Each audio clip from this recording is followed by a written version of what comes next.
कुछ पल प्रभु यीशु के साथ में आपका स्वागत है। आज मनन करेंगे नरक के 4 प्रमुख फाटकों पर। जी हाँ, नरक के 4 प्रमुख फाटक होते हैं। क्या हम जानते हैं इस बारे में? मत्ती के सुसमाचार के अध्याय 7-13 में पढ़ते हैं, प्रभु यीशु हमें सचेत करते हैं, संकरे द्वार से प्रवेश करो, चौड़ा है वो फाटक और विस्तृत है वो मार्ग जो विनाश की ओर ले जाता है, उस पर चलने वालों की संख्या बड़ी है।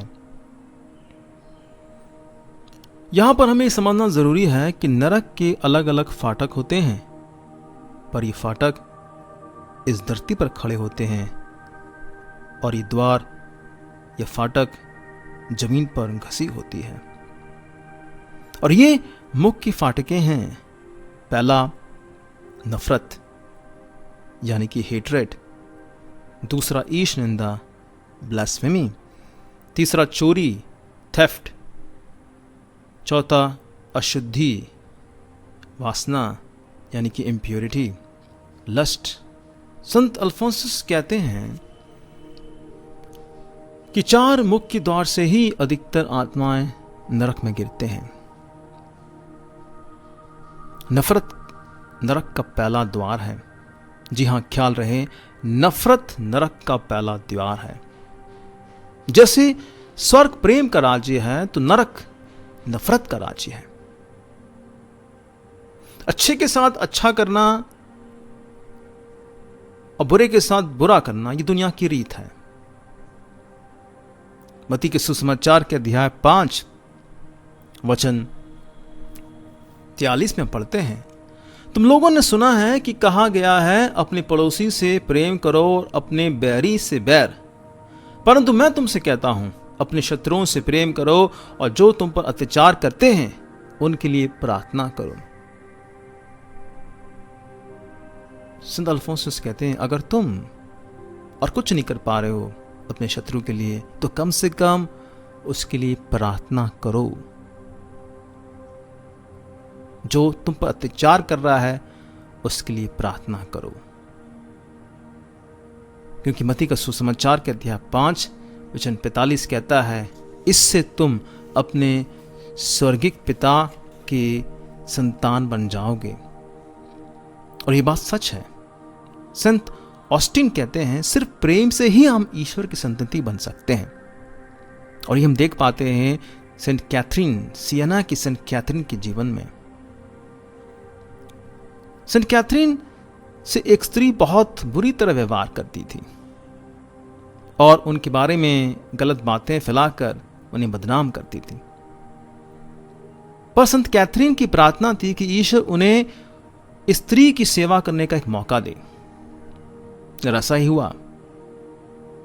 जब वो स्त्री बहुत बुरी तरह से बीमार पड़ती है और कोई उनके करीब नहीं आती है, संत कैथरीन एक नौकरानी की तरह, एक सेविका की तरह उस स्त्री की सेवा करती है, जिसने उसे बदनाम करने की कोई कसर नहीं छोड़ी थी।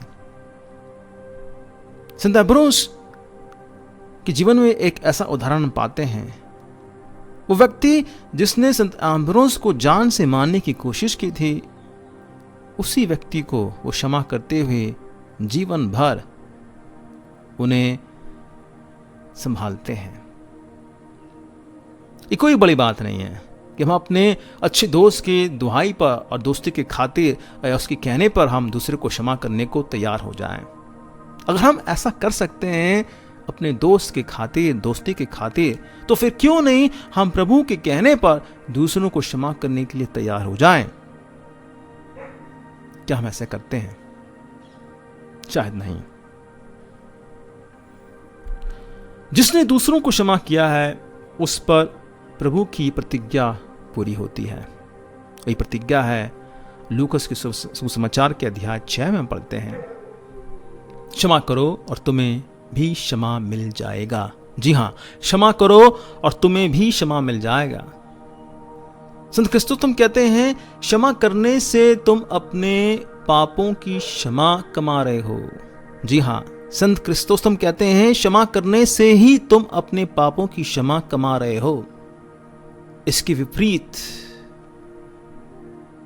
जो अपने दिल में बदले की भावना रखता है उसे ईश्वर से क्षमा हासिल नहीं होगा। ऐसा व्यक्ति जो बदले की भावना रखता है, नफरत रखता है अपने दिल में, जब मानो वो हे हमारे पिता की प्रार्थना कह रहा हो, जब वो कह रहा हो हे हमारे पिता हमारे अपराधों को क्षमा कर जैसे हम दूसरों को क्षमा करते हैं, बदले की भावना रखते हुए वो वास्तव में ये कह रहा है प्रभु मुझे क्षमा नहीं करना क्योंकि मैं दूसरों को क्षमा नहीं करता हूं। प्यारे भाई बहनों, हम स्वयं अपने जीवन पर धन आज्ञा देते हैं। ख्याल रहें, अगर हमने दूसरों पर दया नहीं दिखाया तो हम पर भी दया नहीं दिखाया जाएगा। और ये हम पढ़ते हैं याकूब के पत्र में, लेटर ऑफ सेंट जेम्स अध्याय 2 वचन 13, जिसने दया नहीं दिखाई उसके साथ दया नहीं की जाएगी।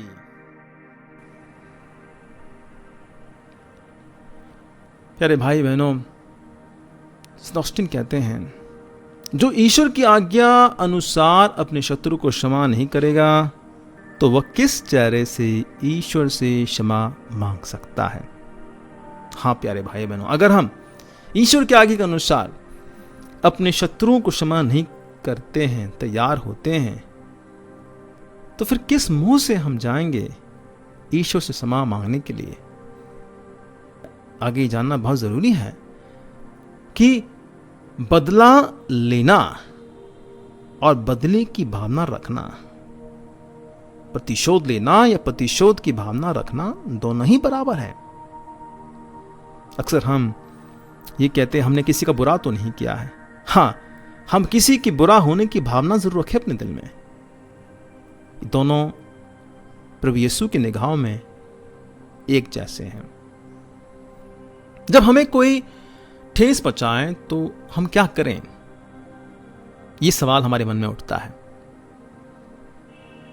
जैसे ही हम में क्रोध की आग भड़के, और ये संभव है, हम मनुष्य हैं, पर जैसे ही हम में क्रोध की आग भड़के तुरंत हम ईश्वर की शरण आए और माता मरियम से सहायता मांगे। मां जरूर हमारी मदद करेगी और ईश्वर हमें क्षमा करने की शक्ति प्रदान करेगा। हमें फिर इस तरह प्रार्थना करना चाहिए, हे प्रभु आपके प्रेम के खातिर मैं क्षमा करता हूं वो सारे ठेस चोट जो मुझे मिले हैं दूसरों से, और आप प्रभु अपनी अपार दया से मेरे हर एक पापों को जो चोट दर्द मैंने आपको दिए हैं मुझे क्षमा कर। आमीन।